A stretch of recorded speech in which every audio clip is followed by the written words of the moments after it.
মানুষ মানুষের জন্যে, জীবন জীবনের জন্যে একটু সহানুভূতি কি মানুষ পেতে পারে না ও বন্ধু? ঠিক এই গানের সূত্র ধরেই যদি বলি তাহলে বেশি বলা হবে না নিশ্চয়ই। এবার বর্ণাঢ্যদের সহায়তায় 1.5 লাখ টাকা দিলেন ময়মনসিংহের যৌনকর্মীরা। দেশের কুমিল্লা, ফেনী, লক্ষ্মীপুর ও নোয়াখালী জেলার বন্যা কবলিত এলাকার মানুষের পাশে দাঁড়াতে 1.5 লাখ টাকা দিয়েছে ময়মনসিংহে নগরীর যৌনপল্লীর কর্মীরা। গত রোববার 25শে আগস্ট রাতে নগরীর যৌনপল্লী থেকে গানে গানে টাকা তুলেন ময়মনসিংহের শিল্পী সাহিত্যিক নামের একটি সংগঠন।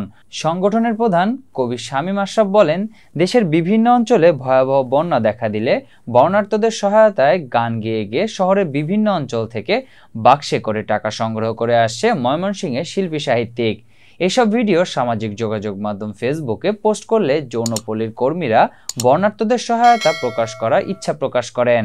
পরে ময়মনসিংহের শিল্পী সাহিত্যিক সংগঠনের শিল্পীরা সেখানে গিয়ে গানে গানে টাকা সংগ্রহ করেন। যৌনপল্লীর কর্মীরা মোট 1,43,245 টাকার সহায়তা করে। যৌনকর্মীদের সহায়তার টাকা খুব তাড়াতাড়ি বর্ণাঢ্যদের মাঝে পৌঁছে দেওয়ার আশ্বাসও দিয়েছে সংগঠনটি।